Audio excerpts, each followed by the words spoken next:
작은 서점.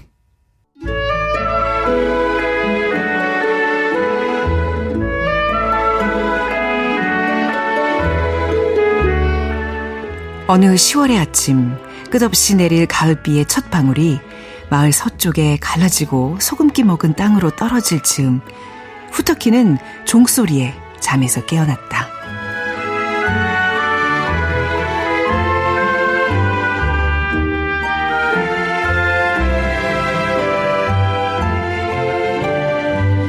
네, 안녕하세요. 작은 서점 아나운서 최원정입니다. 올해 노벨 문학상 수상작가의 작품입니다. 크로스너 후르커의 라슬로의 사탄 탱고 첫 문장으로 문을 열어봤습니다. 1980년대 공산주의 정권이 유지되고 있는 헝가리의 한 농촌에 죽은 것으로 알려졌던 한 인물이 돌아오면서 황폐했던 마을이 깨어나기 시작합니다. 인물의 정체와 마을 사람들의 운명은 어떻게 될까요? 자, 책에 대한 내용은 잠시 후 편집자의 방에서 만나보겠습니다.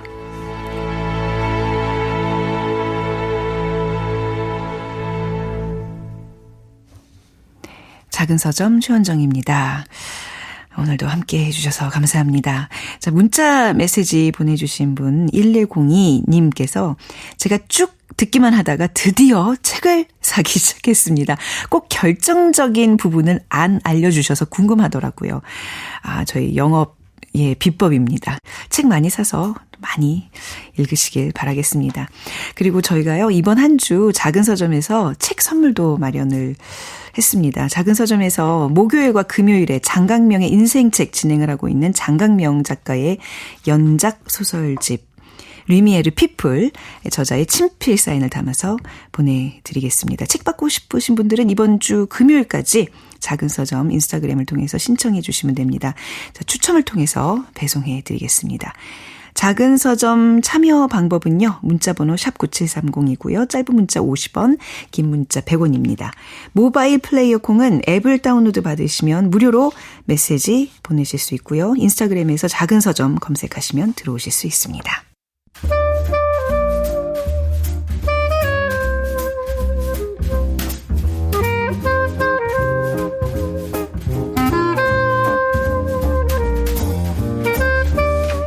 편집자들의 시대를 맞이합니다. 편집자의 방.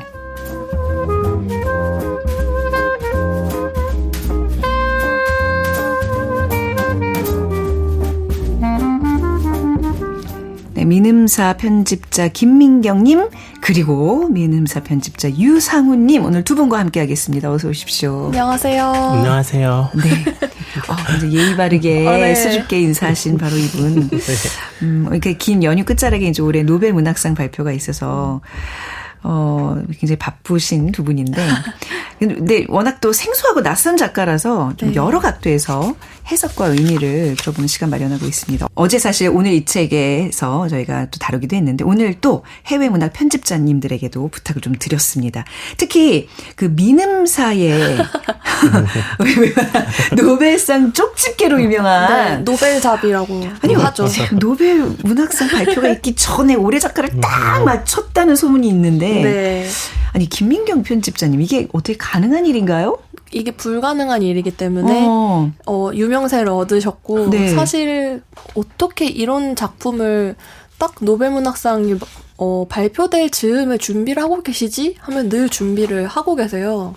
혹시 올해도? 무슨 할리먼과 뭔가 연결고리가 있으신 분 아닐까요? 그걸 진짜 집요하게 저도 몇 년 동안 물어봤는데 네. 약간 항상 신비롭게 대답하시긴 했었어요. 오늘도 정말 어떤 얘기를 들려주실지 저도 기대가 됩니다. 그러니까 막 다른 작가 막 얘기하다가 막 직전에 얘기를 하신다면 직전에 얘기를 한다면서요. 네, 저희가 민음사에서 같이 네. 봐요 노벨상 발표 대기 라이브를 했었는데 예. 거기서 갑자기 발표 10분 전에 갑자기 나는 라슬로가 받을 느낌이 온다. 이렇게 말을 그러니까 하셨어요. 느낌이 온다는 얘기라는 거는 뭔가 이렇게 신내림 있는 사람처럼 좀 얘기를 들어보죠. 우선 네. 어떤 분인지 본인 소개를 좀 직접 부탁드릴까요?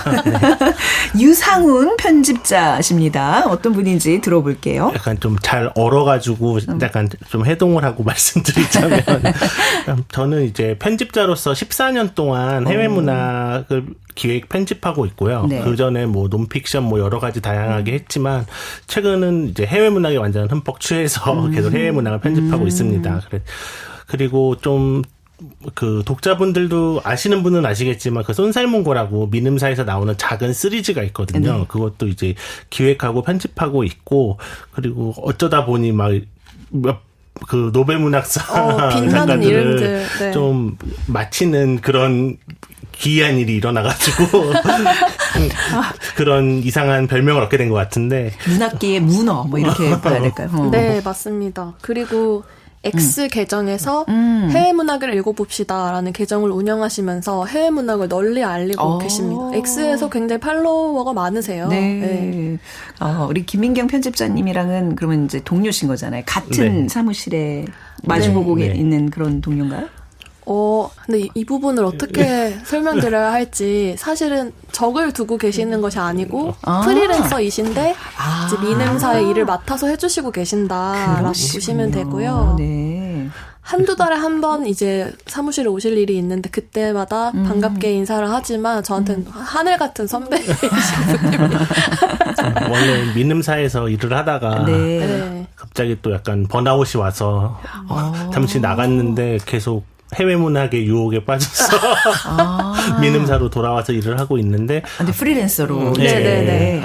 민음사에서는 절대로 놓칠 수가 없는 그런 인물. 그럼요. 아니 그도 그럴 것이 뭐 매번 노벨 문학상 쪽집게로 사람을 맞추니 작가를 맞춰버리니 이건 어마어마한 능력이잖아요. 제가 좀 설명을 해드리자면 선배 입으로 말씀하기가 좀 어려우실 수 있으니까 2022년에 네. 아니 에르노가 수상했을 당시에 네. 이제 그때 기획 및 편집을 하신 적이 있고요. 네.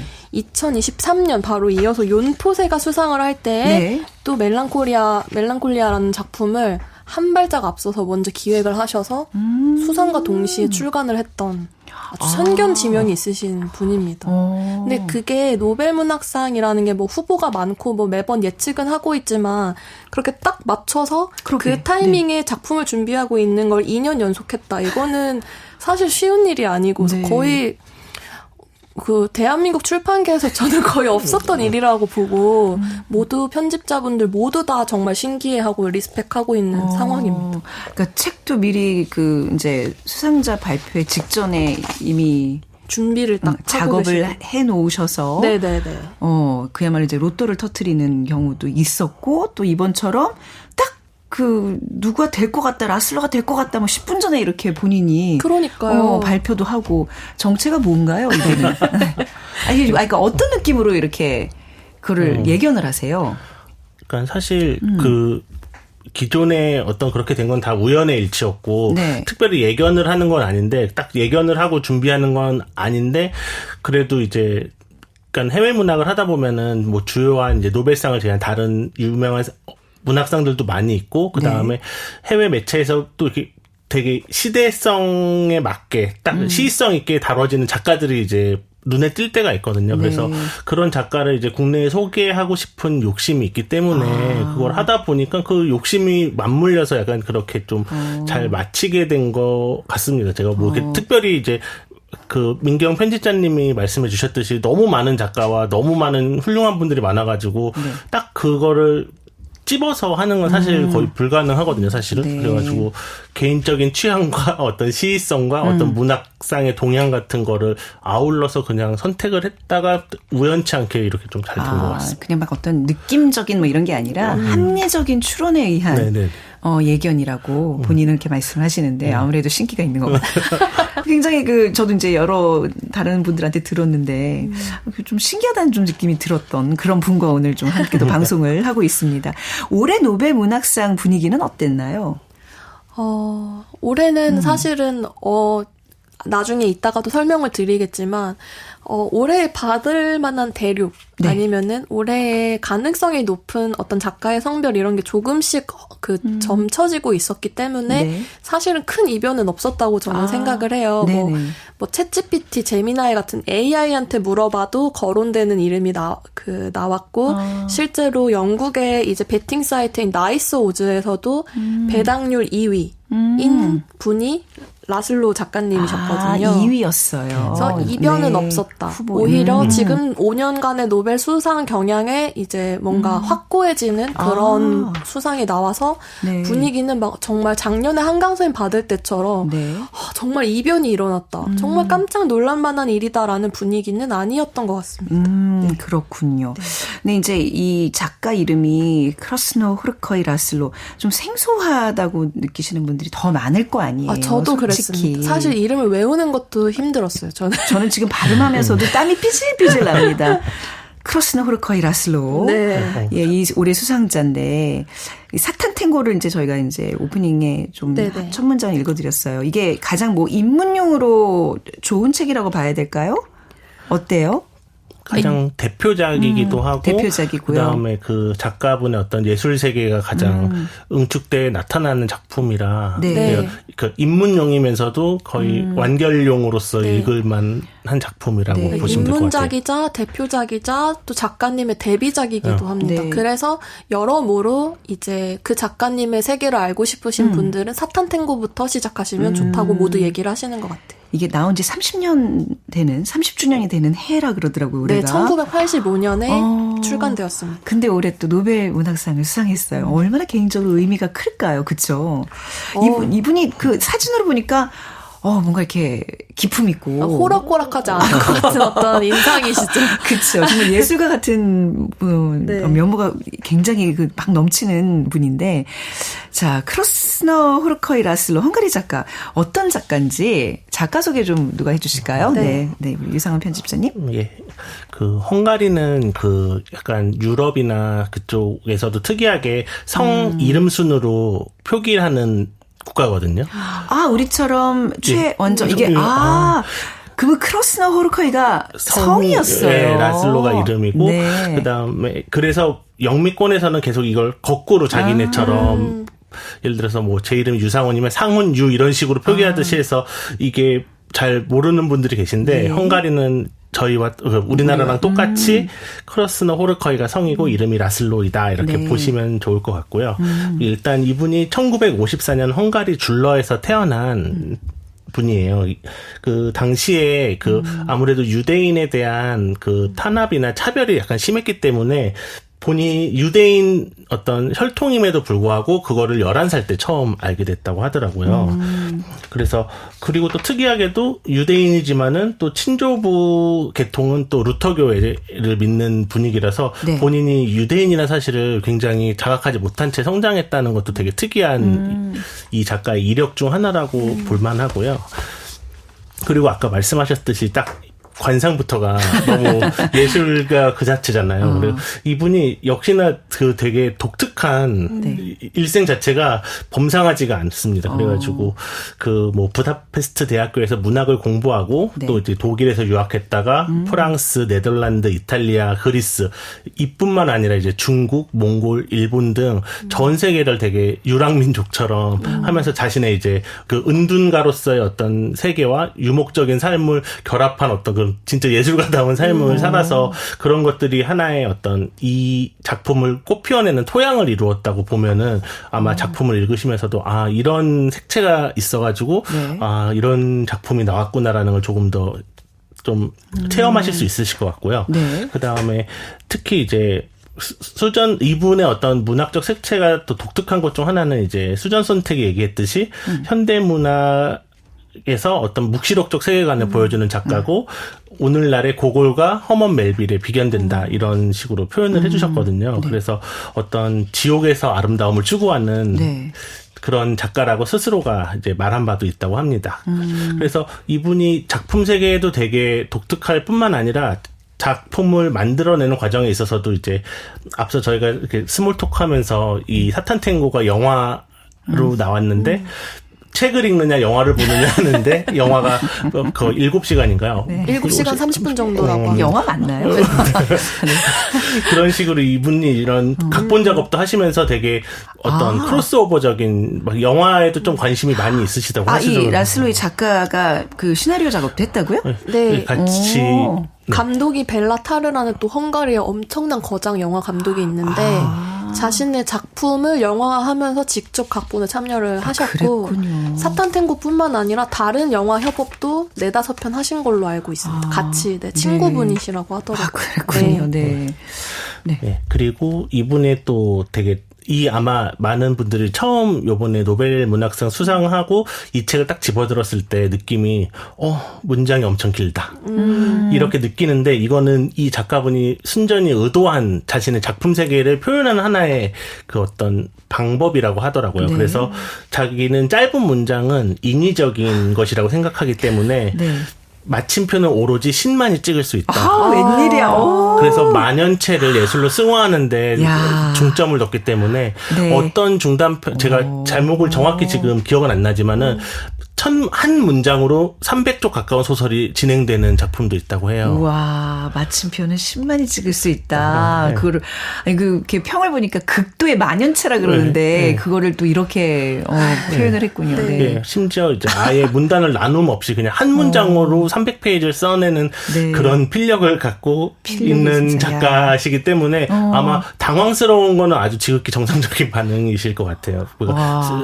그러니까 만연체가 여러 작가가 선보이긴 하지만 이 정도는 그렇게 흔한 만연체라고 절대 할 수가 없기 때문에 그런 점도 되게 특이하고 게다가 이분의 또 작품 세계가 헝가리라고 하면 약간 좀 낯설 수도 있는데 은근히 이분이 약간 일본, 중국 뭐 이쪽 동양 쪽에 철학이나 이런 거에도 굉장히 조예가 깊고 관심이 많으셔가지고 우리나라에 번역은 안 된 것 같은데 뭐 북쪽의 산, 남쪽의 호수, 서쪽의 길, 동쪽의 강 이런 작품은 약간 좀 일본의 어떤 예술과 어떤 선불교적인 뭐 그런 작품 세계가 들어간 작품도 있고 하늘 아래의 파괴와 슬픔이라는 거는 아마 중국과 몽골을 자기가 방랑했던 어떤 여행기를 쓴 작품도 있어가지고 굉장히 어떻게 보면 이 동북아 지역이나 아니면 동양 전반적인 어떤 철학이나 어떤 그런 미의식에 되게 관심이 많은 작가라서 그 점 또한 또 되게 서구 작가임에도 불구하고 뭔가 좀 우리가 가닿을 수 있을 만한 어떤 지점이라고 생각합니다. 이거 지금 혼자 다 조사를 하신 거예요? 아니요, 그냥 알다 보니까. 그냥 알고 있는 원래 상식적으로. 아니, 왜냐면 제가 이제 방송 준비를 했을 거 아니에요? 네네. 이렇게 막 찾아보면 뭐 나무 위키나 이런 데 그분에 대한 정보가 이렇게 총망라되어 있는데, 이거 진짜 인터넷에서 찾아볼 수 없는 대단한 정보를 지금 따다다다 쏟아내고 계세요. 제가 저희 상원 선배 자랑을 조금만 더 하자면 5개 국어를 하십니다. 그래서 영어 외신, 프랑스어 외신도 모두 보시기 때문에 아무래도 폭넓은 어떤 이해가 가능하지 않나. 저도 들으면서 지금 감탄했습니다. 유상훈님 저희 고정해 주시면 안 돼요? 너무 좋을 것 같아요. 네? 우리 작은 KBS 일라디오의 작은 서점을 좀 매주 나오셔서 좀 빌려주시면 안 될까요? 어떻게 이런 분이 있을 수 있지? 관심 있는 것만 관심 있어가지고 다른 건 전혀 모르기 때문에. 저희 책에 관심 있으시면 저희가 좀 자주 모셨으면 좋겠네요. 와, 그래서 이렇게 정보가 많으시구나. 네, 해외의 어떤 문서들까지 다 지금 섭렵하고 지금 저희 방송이 나오신 거예요. 너무 지금 잠깐 들었는데 대단합니다. 또 더 이 작가에 대해서 더 말씀해 주실 게 있어요? 그리고 최근에 이분의 약간 좀 그 노벨 문학상이라는 것 자체가 되게 시의성 있는 어떤 작가에게 수여를 하잖아요. 그 시대의 어떤 정세나 이런 것도 다 계산에 들어가는 선택이 많이 있어가지고 그런 것들을 고려했을 때 최근에 이분이 그 러시아의 우크라이나 침공을 엄청 이제 헝가리 정부가 어떤 다른 반응 없이 그냥 침묵으로 일관을 하는 정책을 내세웠는데 그때 엄청나게 이제 정부를 규탄을 했었다. 왜냐하면 예전에 러시아가 헝가리를 침공한 적도 있었던 역사를 어떤 배반하는 행위다 하면서 굉장히 이 러시아가 우크라이나를 상대로 펼친 전쟁에 대해서도 굉장히 목소리를 냈던 작가라서 아마 되게 현학적인 어떤 문학세계를 가진 작가라고도 보이지만은 어쨌든 어떤 사회적이나 정치적으로도 어떤 좀 더 나은 세계를 만들기 위해서 노력하는 작가인 점도 좀 특기할 만한 부분이 아닐까 합니다. 그러니까 어떤 인류 보편적인 어떤 정의 뭐 이런 걸 좀 부르짖는 이런 작가들에게 조금 더 가산점이 간다고 봐야 될까요? 노벨 문학상에 있어서도? 기본적으로는 굉장히 순문학 작가한테 가는 건 기정사실인 것 같고, 뭐 밥 딜런 같은 선택이 있긴 했었지만은 장르 문학 작가가 아직까지 한 번도 받지 못한 걸로 봐서는 그게 있고, 특히나 그런 순문학이 인류 보편적인 어떤 가치를 얘기할 경우에 뭐 평화랄지 뭐 그런 것들을 얘기하는 작가의 경우에 많이 수여되고 있어갖고 그런 맥락에서 볼 때 요번 선택도 크게 빗나가지 않은 선택인 것 같습니다. 그렇군요. 네. 작가 소개 듣는 것만으로도 시간이 더 있으세요? 그 주옥 같은 그런 어떤 정보들을 더 쏟아내셔도 됩니다. 아니 어디서도 들을 수 없는 얘기거든요, 좀. 예. 그냥 이것도 수다긴 한데 그냥 마지막으로 한 가지 더 말씀드리자면 이분이 수상을 했을 때, 그러니까 사실. 지금 베스트셀러 1위가 우리나라의 베스트셀러 1위가 이분 작품 사탄탱고인데 전 세계적으로 어딜 가도 이렇게 노벨 문학상 수상 작가의 작품이 매년 1위에 오르는 나라는 거의 한국이 유일한 것 같아요. 그 정도로 이게 미국만 해도 전혀 안 그렇거든요. 그게 약간 올해 좀 또 특징이라고 좀 들었거든요. 한강 작가 이후에 나타난 현상이라고 좀 들었는데 그동안은 노벨 문학상 작품이 이렇게 단숨에 1위 베스트셀러 1위 되는 경우가 거의 없었다 그랬거든요. 굉장히 이례적인 일이라 그러더라고요. 그래도 그 상위권에 항상 올라가고 이제 서점에서도 되게 그걸 특집으로 많이 해서 이제 판촉을 하는데 그 미국 같은 경우만 해도 전혀 그런 게 없더라고요. 보니까는 순위권에서도 많이 밀려나 있고 거의 이제 그러면서 이제 미국 내부에서도 이렇게 특이한 글을 쓰고 특이한 이름에 특이한 문학 세계를 가진 작가를 좋아하는 것을 두고 이게 그 사람이 약간 좀 가식적으로 있는 척 하려고 한다. 아니다 이러면서 서로 막 논쟁이 붙어가지고 약간 좀 거기서도 이제 정치 진영 싸움처럼 서로 약간 좀 막 그 치고받는 사태가 미국 내부에서도 약간 있다고 하더라고요. 이 작가를 둘러싸고. 그래가지고 그런 것도 되게 웃기다고 해야 될지 요번 수상을 앞두고 되게 그러니까 이런 거를 이렇게 수상해서 축하한다, 뭐 이런 작품세계 갖고 있다고 누가 얘기했더니 또 다른 진영에서는 너 알지도 못하는 괜히 있어 보이려고 하는 거지라고 하면서 이제 논쟁이 막 붙었다고 하더라고요. 기본 언론에서. 그래서 미국에서도 되게 어떤 작품 외적으로 어떤 논쟁의 불씨를 지핀 작가라서 또 되게 특이한 이벤트가 있었다고 보여집니다. 재미있는 현상이고 되게 건강한 논쟁이 아닌가 싶어요. 그렇죠? 네. 자, 오늘 노벨 문학상의 이제 라슬로 대표자 사탄탱고 얘기를 오늘 조금 더 깊이 해볼까 하는데 줄거리 좀 들어볼까요? 네. 사탄탱고는 우선 배경은 1980년대 후반. 사회 체제가 붕괴되기 직전에 헝가리의 집단 농장을 하고 있는 작은 마을이 배경이에요. 그 집단 농장이라는 거는 이제 거의 끝나가고 있어서 황폐화되고 있는 마을입니다. 이때 이제 제가 좀 찾아보니까 저도 이번 계기로 좀 역사 공부를 했는데요. 헝가리가 1956년에 카다르라는 서기장이 집권한 이후로 굉장히 공산당에서 장기 집권을 하고 있다가 89년에 최초로 자유보통선거를 실시를 하거든요. 그래서 1980년대는 완전 대격변의 시대였다고요. 공산주의가 이제 무너져 가고 있고 새롭게 민주주의가 이제 태어나는 그런 엄청난 혼란스러운 와중에 이 농장은 굉장히 황폐화되고 있는 시골 마을입니다. 거기서 이제 총 12부로 이루어져 있는데 각 부마다 마을 사람 한 명이 이제 주로 이야기를 전개해 나가면서 마을 사람들의 이야기를 다룬 군상을 다루고 있는 소설인데요. 사탄탱고, 이게 무슨 뜻이냐면 그냥 말 그대로 사탄, 악마가 추는 탱고라는 뜻이에요. 그래서 제일 처음에는 이리미아 씨와 페트리너라는 사람들이 마을에 돌아온대 1년 반 전에 죽은 줄 알았던 사람들이 돌아온대 하는 걸로 시작을 해요. 그 사람들은 예전에 마을을 부흥시켰던 적이 있었던 인물이기 때문에 마을 사람들은 굉장히 기대를 합니다. 그 사람들이 돌아오면 이 황폐하고 이 죽은 마을이 다시 살아날 거야. 그러니까 거의 메시아가 온다라는 느낌을 주는 거죠. 그래서 술집에 마을 사람들이 다 같이 모여서 밤새 술에 절어서 탱고를 추고 날이 밝아서야 깊은 잠에 빠지는 그런 내용인데요. 그래서 탱고의 스텝이 이제 6스텝이어서 1부는 1부터 6까지 앞으로 나아가는 스텝을 밟으면서 1, 2, 3, 4, 5, 6 이렇게 진행되고 2부는 역순으로 6, 5, 4, 3, 2, 1 이렇게 해서 원으로 끝나는 구성이라고 합니다. 그래서 등장 인물들마다 모두 희망을 가지고 있고 이거보다 더 나은 상태로 가고 싶어 하고 고통에서 굉장히 허우적거리지만 사실은 결코 절망을 벗어나지 못하고 그 안에서 서서히 질식해 나가는 어떤 묵시록적인 풍경을 담고 있는 소설이라고 네. 보시면 되고요. 종말론적 세계관, 부조리, 인간의 절망을 다룬 읽기는 굉장히 쉽지 않은 책이라고 합니다. 저도 네. 사실은 솔직히 고백을 하자면 네. 지난주 목요일 오후 8시 발표 이후 예. 씨름했으나 이 책과 절반 정도밖에 읽지를 못했어요. 네네.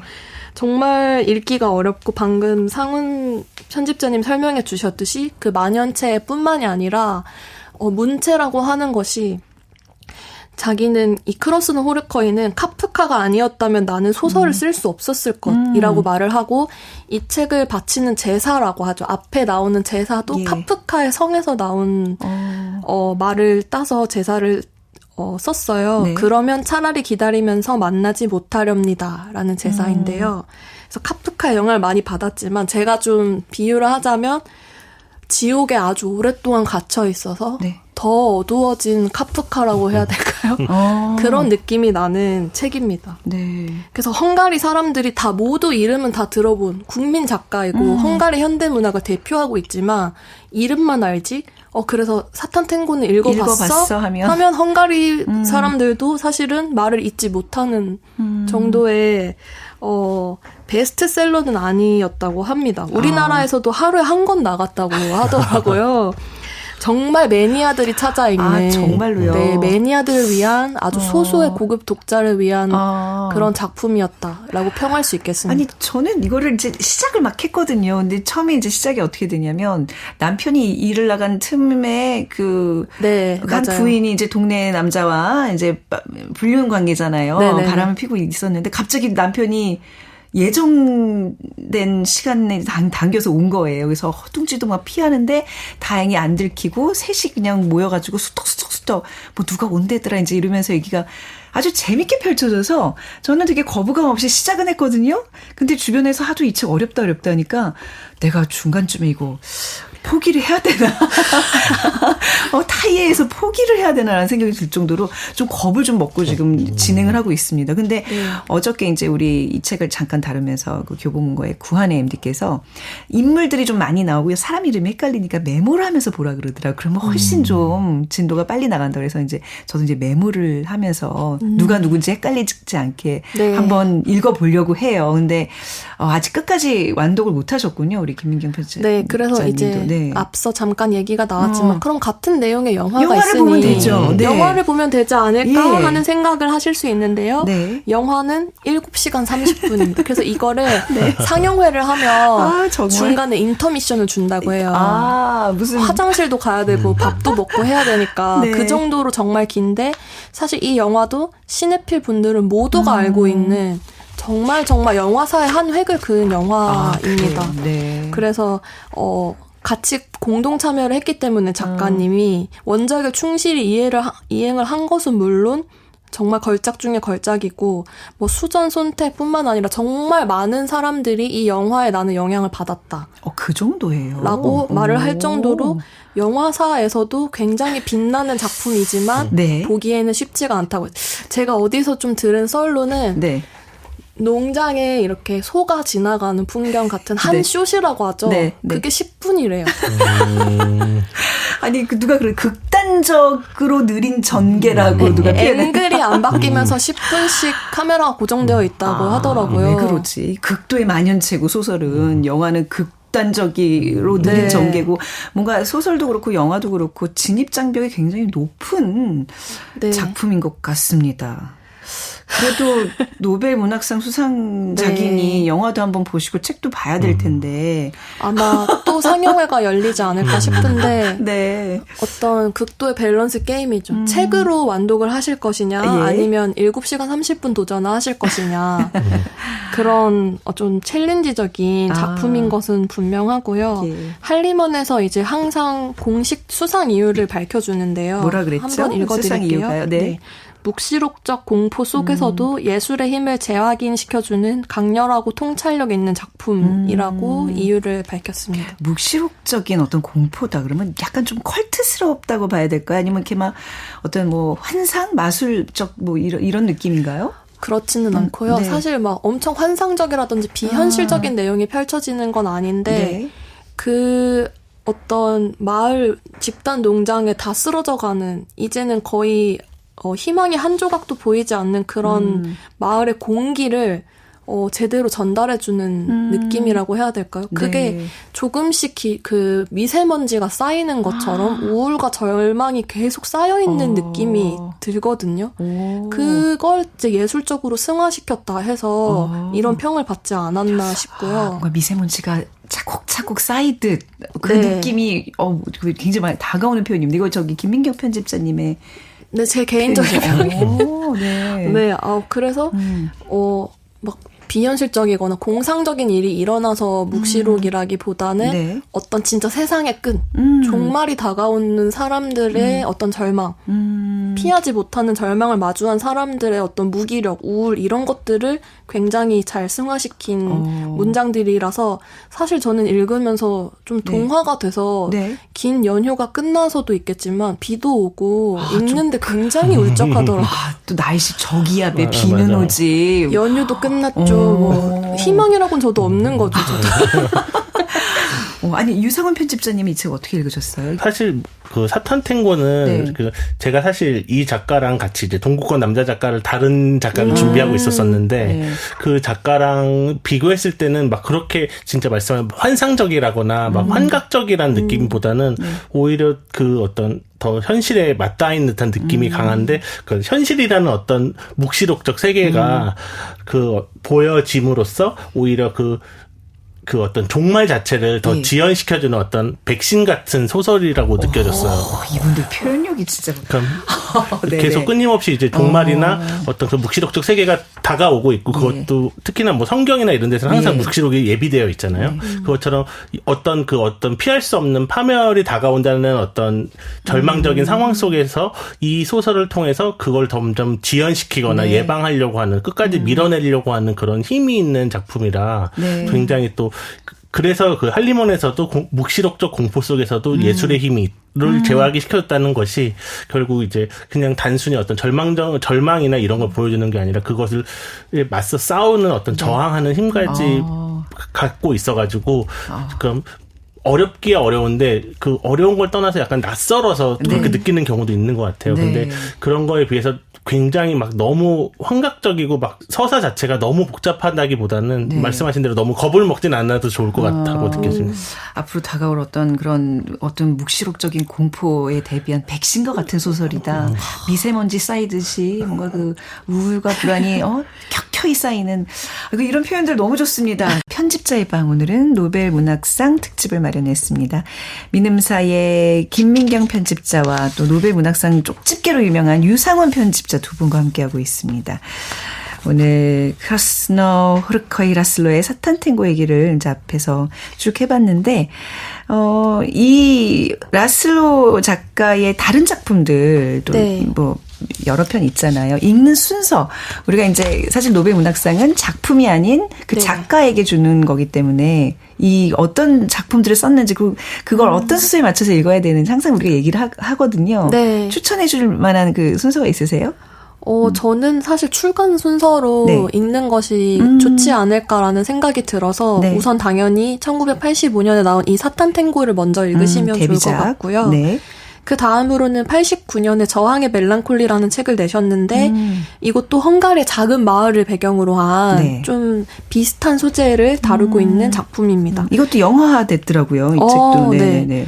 그리고 소왕모의 강림, 라스트 울프 같은 책이 있는데요. 저는 만약에 제가 다음 작품을 읽어야 한다면 세계는 계속된다라는 이 2013년 책을 읽어볼 것 같아요. 왜냐하면 이게 이제 작가님이 2015년에 맨부커 인터내셔널 부문 수상을 하셨는데 이 세계는 계속된다로 부커상 후보에 또 한 번 오르셨어요. 그래요, 네. 네, 그렇게 한 번 더 주목을 받은 작품이어서 세계는 계속된다를 읽으시면 좋겠고요. 그래도 조금 더 읽어보고 싶다 하시면 내년 1월에 헤르슈트 07769라는 신간이 출간 예정이라고 해요. 이거는 또 독일의 소도시에 어떤 현대 기술이 들어오면서 어떤 얘기가 일어나는지에 대한 얘기라고 들었는데요. 이 책을 같이 읽으시면 좋지 않을까. 요 순서대로 한번 읽으시면 좋을 것 같습니다. 이게 지금 헝가리 작가잖아요. 네. 저 그냥 개인적인 또 갑자기 궁금증이 생겼는데 헝가리어를 직접 번역을 하게 되나요? 아니면 뭐 영어나 독일어나 이렇게 한 번 더 걸러서 번역을 하게 되나요? 혹시 아세요?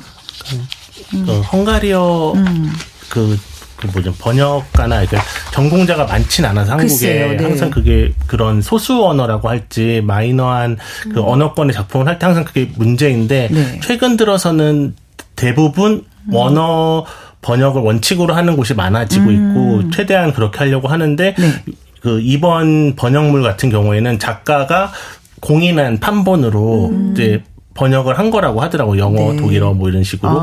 그래서 뭐 예를 들어서 뭐 가령 뭐 밀란 쿤데라라는 저희 민음사에 있는 작가도 그 어떤 거는 프랑스어 판본으로 하라. 뭐 이런 식으로 약간 뭐 이렇게 지정해 주는 경우도 있기 때문에 그렇군요. 그 약간 중역의 문제를 딱 잘라서 어떻게 뭐 좋다 나쁘다 이게 옳다 그러다를 말하기가 좀 애매한 느낌이 있는 것 같습니다. 아, 그렇군요. 네. 네. 노벨 문학상 발표가 있는 이제 10월 초 목요일 우리가 이제 그 9일이었죠? 네, 9일 맞습니다. 오후 8시 예, 이제 이 두 분께서는 마이크 앞에 앉아서 이제 두고 이제 중계하듯이 곧 네. 발표가 납니다. 이제 했었잖아요. 네. 거의 뭐 이제 공식 야근하는 날이 돼버렸겠네요. 네, 몇 맞아요. 년째 하고 계세요, 이 작업을? 저는 지금 5년 차여서 네. 이 노벨문학상 야근은 4번째로 와. 했고요. 아마 더 유상훈 많이 하셨을 편집자님은. 거예요. 근데 저도 근데 이제 세계문학 전집으로 이제 이렇게 담당으로 들어간 거는 한 그 민경 편집자님 정도여갖고 저도 이제 이거 같이 야근한 건 이 정도였던 것 같아요. 네. 그래서 뭐 편집부만 남아있는 게 아니고 미술부, 뭐 마케팅부, 홍보부, 뭐 사장님, 네. 뭐 전산해주시는 분, 제작부 모두가 남아있는 그래요. 어떤 공식 야근의 날이라고 보시면 되는데요. 생각보다 그렇게 분위기는 무겁지 않습니다. 왜냐하면 좀 이렇게 기대되는 바가 있어요. 항상. 누가 받을지를 그 모두가 오후 8시가 되면은 딱 듣는 시간이니까 네. 오랜만에 그렇게 회사에서 저녁을 먹는 것도 사실 저희 회사에서는 이례적인 풍경이거든요. 야식 뭐라고 해야 되지? 회식이 없기 때문에. 약간 뭐 공식 비공식적으로 회식 같은 날이 되겠군요. 그렇죠. 약간 네, 축제의 그래서 날. 분위기 좋겠네요. 생각보다 나쁘지 않습니다. 나쁘지 않은. 야근이 많고 네. 이런 거나 뭐 회식이 자꾸 이런 회사가 절대 아니라서 그날 하루 그냥 모여서 약간 좀 편집자들끼리 수다 떨고 노는 네. 분위기.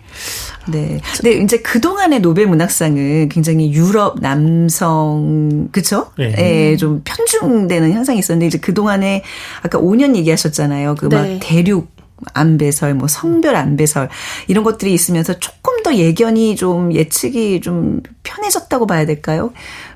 이번에 어떤 그런 그 요소들로 예측을 하신 거잖아요. 라슬로일 거다 한 게, 그쵸? 유상훈 편집자님. 네. 네. 근데 저는 이번에 그럼에도 불구하고 이제 KBS 뉴스에 나왔던 건데 하루키가 또 됐으면 하는 마음에 사실 이제 작년에 한강이었기 때문에 아시아에선 좀 힘들지 않을까라고 우리 다 얘기는 했지만 하루키 팬들이 다 같이 모여가지고 그 발표를 들었는데 KBS 카메라가 갔더라고요. 근데 그 일본 현지를요? 네네네. 근데 다들 그 발표를 들으면서 탄식을 하고 어떤 사람은 눈물이 그렁그렁하고 꼬마 아이 인터뷰까지 하고 막 이랬던 뉴스 한 꼭지를 제가 봤거든요. 미는 후보가 올해 꼭 탔으면 하는 그런 간절한 마음들이 있는데 올해 좀 거론된 유력 후보들은 또 누가 있었어요? 그러니까 말씀해 주셨듯이 네. 원래는 이런 경향이 없었는데 네. 이제 할리먼이 이제 다양성이라는 가치를 많이 고려하게 되면서부터 어느 순간부터 약간 남녀 작가를 약간 속된 말로 퐁당퐁당 하듯이 교차로 수혈을 하고 그다음에 대륙과 언어권을 돌아가면서 수혈을 하는 약간 뭔가 되게 어떤 방정식처럼 뭔가 이렇게 공식이 생겨났더라고요. 네. 이제야 보니 그 공식이 생겨난 걸 알겠더라고요. 한 확실히. 5년간. 네. 네. 그런 의미에서 올해는 작년에 한강 작가님이 타셔서 이제 일단 아시아 여성 작가가 타셨기 때문에 아시아를 되게 넓게 보면 뭐 인도까지 해서 남아시아 다 해서 거기를 다 놓고 이제 다른 나라에서 보는데 그 전에 이제 뭐 욘포세나 아니에르노는 다 이제 유럽권에서 나와가지고 요번에는 아무래도 일단 남성 작가일 것이다. 작년에 한강 작가님이 탔기 때문에 그리고 그런 유럽이나 아시아권을 다 제외하고 나면은 결국 남는 게 그 유럽 내에서도 약간 좀 그 동구권 아니면 슬라브어권, 그 러시아권 아니면은 남미, 그 다음에 호주. 아, 그렇네요. 그 정도로 남아 있어가지고 결국 이 세 곳 중에서 한 곳이 나올 거라고 추측이 됐는데 특히 그 중에서도 이 동구권과 이제 호주가 되게 유력하게 좀 예상이 됐었어요. 그래서 아까 말씀하셨다시피 영국의 그 도박 사이트 나이스 오즈에서 1위로 뽑은 게 호주의 작가 제럴드 머네인. 아, 그 사람이 1위였어요. 네. 사실 몇 년 동안 유력 후보입니다. 제럴드 머네인이란 작가분은. 그런 사람, 그 만년 그 후보, 유력 후보. 있죠. 하루키처럼 사실 그렇고. 제럴드 머네인, 뭐, 찬쇠 이런 이름들이 있는데요. 라슬로가 이제 2위였고요. 그리고 이제 루마니아. 그런 동유럽권의 루마니아의 커루터 레스쿠라는 작가님 작품을 또 준비하고 계셨습니다. 아까 약간 한 사람을 꼭 찍는 게 아니라 이렇게 좀 분산 투자를 또 해놓으셨군요. 그랬군요. 네. 그러면 약간 그런 어떤 공식이라면 내년을 좀 예측을 해보건데 오세아니아주의 여성 작가나 중남미 여성 작가 뭐 네, 남미 맞습니다. 사실은 그렇게 예측이 가능하고요. 중남미권, 라틴 아메리카권에서 안 나온 지 15년이 넘었고 내년엔 무조건 그쪽이다. 여성이다. 근데 네, 있어요. 그럴 만한 사실 후보가? 미국 미국이 받지 않은 지도 2020년 루이즈 글릭이 마지막이기 때문에 거기를 배제할 수 없어요. 그러니까 그 아메리카 대륙의 여성분일 것이다. 이런 얘기는 드릴 수 있을 것 같아요.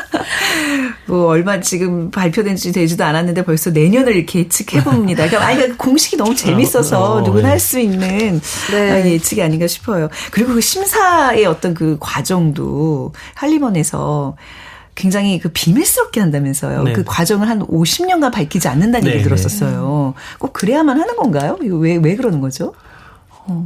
이게 그 약간 좀 과학 분야랑 다르게 굉장히 좀 이 선정 자체의 그 이유가 좀 좀 모호할 수도 있잖아요. 주관적이고. 사실. 그래서 이거를 그리고 어떤 과학적인 어떤 성과는 되게 어떤 논문이나 이걸로 딱 리포트가 되는데 이거는 어떤 뭐 묵시록적 세계관 예술의 힘을 보여주는데 그거는 이제 저희가 측정할 수 없는 어떤 것이기 때문에 그쪽에서 그래서 항상 뭔가 어떤 정치적 이슈나 이런 게 개입된다는 논란도 항상 따라붙는 그 영역이다 보니까는 그 후보나 이것들을 항상 철저하게 그 비밀에 붙여놓고 거기서 이제 논의를 한다고 하더라고요. 그래서 지금도 이제 위키피디아나 이런 데 가시면 50년 전의 후보들은 다 보실 수가 있어요. 아, 있어요. 그 심사 과정이요. 네, 그래서 가령 뭐 그 롤리타로 유명한 나보코프나 뭐 이제 그다음에 아르헨티나의 보르헤스 이런 작가는 한 12번, 14번을 후보에 오르고 결국 불발된 경우도 있어요. 그래서 보면은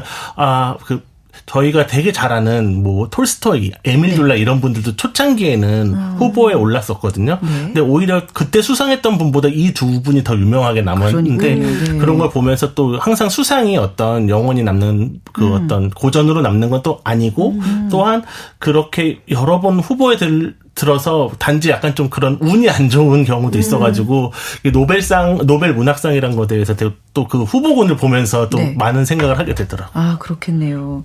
아니, 이게 또 두 분께서는 좀 워낙 그 해외 문학에 이제 많은 작가들을 접하기 때문에 그 개인적으로 좀 이 사람은 꼭 받았으면 좋겠다. 어떤 이런 안배와 상관없이 기대하는 작가들이 있을 거 아니에요. 왜 한숨을 쉬세요? 뭔가 다 있죠. 있지만 뭐 이미 돌아가신 경우도 있고 살아계시지만 뭐 조금 가능성이 낮아지고 있다 이렇게 점쳐지는 분들도 있고 해서 참 조심스럽지만 저는 돌아가신 분들 중에 얘기를 하자면 저는 사실 개인적으로 도스토옙스키를 정말 좋아하고 어떤 저의 문학 지도의 큰 부분을 차지하고 계신 분인데 노벨 문학상이 제정되기 전에 돌아가셨어요. 그래서 사실은 받을 수가 없었겠지만 너무 안타깝다 이런 생각이 들고 상훈 선배는 혹시 안타깝게 못한 경우가 있는지? 저 같은 경우에는 그 사망하신 작가분하고 이제 생존 작가 두 분이 있는데 네. 일단은 그 아니에르노가 수상했을 때 네. 그 사실 노벨문학상 가장 많이 탄 언어는 프랑스어, 그러니까 프랑스 나라가 제일 많이 타고 언어론 영어가 제일 많이 탔는데 그런데 아마 프랑스 수상자 중에서는 거의 최초의 여자 수상자였던 걸로 알고 있어요. 그래가지고 그런 것처럼 프랑스에도 되게 위대한 여성 작가들이 많은데 만약 지금처럼 약간 퐁당퐁당 있었다면은 분명 받았어야 될 작가로 생각되는 게 저는 마르그리트 유르스나르라는 작가가 있어요. 그 하드리아누스 황제의 회상록이나 여러 되게 진짜 굵직굵직한 작품을 많이 남긴 되게 유명한 작가인데 그분이 그 한 80년대나 이때 한번 탔었어야 되는데 안타깝다는 생각이 늘 있고 그다음에 살아계신 분 중에서도 또 프랑스 작가이긴 한데 네. 저는 그 피에르 미숑이라고 그 개인 네. 그 이것도 제가 사실 편집해서 낸 책이긴 한데 네. 노벨상을 기대했다기보다는 너무 좋아서 그래서 그분 문장 자체가 너무 아름답고 그다음에 진짜 편집하다가 막 네. 번역자랑 같이 울었어요. 진짜로 그 정도 너무 감동적이라서. 나중에 꼭 한번 추천받아서 유선이 그 책 한번 들고 와보죠. 오늘 뭐 어떤 책이길래 이렇게. 저도 궁금해지네요. 편집하다 네. 오는 건 쉬운 일이 아니고. 그러니까 네 다른 이유로 오신 건 아니지만. 진짜 네. 그냥 문장 자체 내용 자체가 너무 절절해가지고. 그 근데 막 최루성 이런 내용은 아닌데 네. 사소한 삶이라고 진짜 이름 없이 쓰러져간 마을 사람들에 관해서 쓴 내용인데. 정말 아무것도 아닌데도 거기 그냥 인생 자체를 돌아보게 하는 약간 그런 힘이 있더라고요. 그래서 네. 그 작가가 약간 좀 파스칼 키냐르라고 또 좋아하시는 분들 많은 작가가 있는데 약간 두 분이 약간 비슷해요, 느낌이. 그래가지고 프랑스 내에서도 약간 그분들이 노벨문학상 경쟁자처럼 여겨지는 것 같긴 한데 아무튼 피에르 미숑이라는 작가도 약간 좀 개인적으로는 엄청 바라고 두 분들의 말씀 들어보니까 이 해외 문학 작품들을 이렇게 편집하는 사람의 어떤 그 포스가 느껴집니다. 지금 말씀하시는 분들은 저 개인적으로 진짜 다 처음 들어보는 분들인데, 나중에 꼭 좀 소개해서 이 무지한 저 같은 사람을 좀 일깨워주시기 바랍니다. 네. 아니, 그래도 이렇게 저도 이제 뭐 작은 서점 이제 진행을 하니까 올해 뭐 이게 사탄 탱고라도 이제 이렇게 만지작만지면서 몇 장이라도 읽었잖아요. 근데 네네. 사실 그동안은 너무나 이렇게 생소한 작가들이 항상 노벨 문학상에 이제 뭐 수상자로 나와서 엄두가 안 났었거든요. 그래도 아까 처음 우리가 얘기했던 대로 이 노벨 문학상을 받은 작품들이 베스트셀러에 올라가요. 근데 그걸 제가 얼마 전에 뉴스를 보니까 그걸 또 끄는 견인하고 있는 세대가 20, 30대라 그러더라고요. 굉장히 그 주목할 만한 부분이 아닌가 싶어요. 그렇죠. 예전처럼 이런 문학이 뭐 은퇴하고 뭐 편안한 삶 이렇게 한가한 사람들이 읽는 게 아니라 가장 치열한 그 시기인 20, 30대 때 이런 문학 작품들을 찾고 이런 지적인 어떤 욕구로 책을 구매해서 독서를 한다는 게 굉장히 이 책 프로그램을 하는 사람 입장에서는 고무적이 아닌가 싶습니다. 그래도 우리 두 분이 생각하셨을 때 끝 질문입니다. 노벨 문학상을 받은 작품을 우리가 꼭 읽어야 하는 이유는 뭘까요? 저부터 말씀드릴게요. 네. 더 멋진 말이 나오게 되네. 네. 저는 그 라이브 때도 얘기를 했지만 뭐 물리학상, 뭐 생리학상, 화학상 이런 것들은 어떤 그 더 앞으로 나가는 프론티어 성취 이런 것들을 좀 측정을 어느 정도 할 수 있다고 보는데 이상하게 왜 문학에 그 상을 줄까? 그거를 생각해 봤을 때는 문학을 줄을 세워서 1위를 한 작가에게 주는 상이 아니라고 생각을 해요. 노벨문학상. 그냥 네. 이런 세계가 있다. 올해는 이 세계에 주목해 봤으면 좋겠다 하고 좀 제시를 하는 그런 느낌이 들거든요. 근데 그게 뭐 다들 생각은 다르겠지만 그렇게 해서 한 세계를 알아갈 수 있다는 거는 좀 1년에 한 번씩 오는 기회라고 생각하고 네.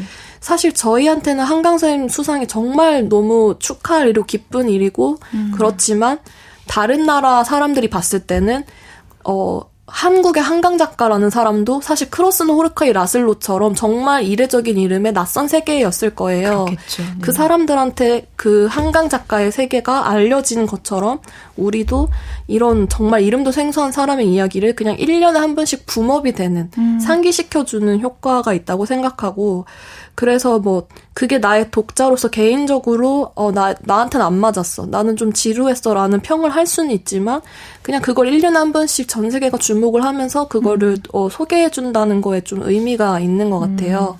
그래서 낯선 세계를 알아가는 의의가 있다. 이렇게 생각해 볼 수 있을 것 같습니다. 네. 네.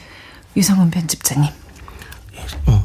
그 해외 문학을 소개하는 편집자들의 생각이 그 민경 편집자님과 대동소이할 거라고 생각을 해요. 그래서 저도 마찬가지로 사실 이런 수상 이슈가 없으면 사실 저렇게 거대한 우주를 우리가 탐험할 기회 자체가 없잖아요.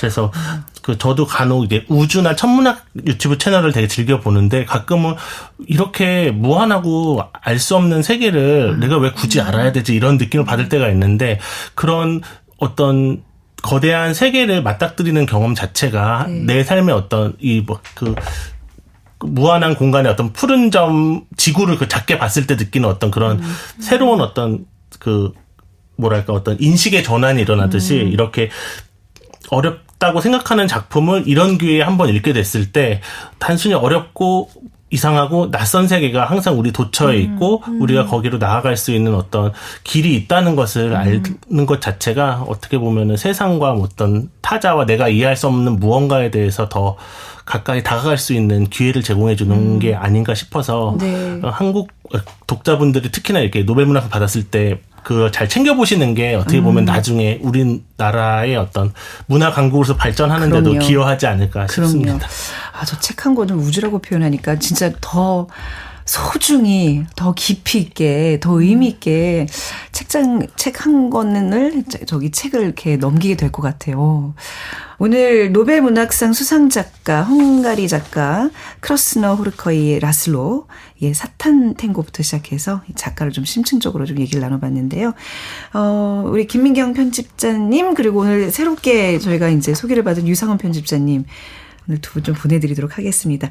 우리 끝곡 어떤 곡 들을까요? 누가 좀 챙겨오셨어요? 네. 네. 끝곡으로는 네.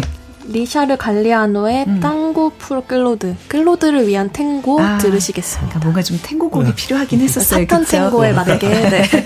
자, 그러면 이 곡 들으면서 두 분과 인사 나누겠습니다. 오늘 귀한 시간 내주셔서 감사합니다. 고맙습니다. 네, 감사합니다. 네, 작은 서점도 문 닫겠습니다. 지금까지 아나운서 최원정이었습니다.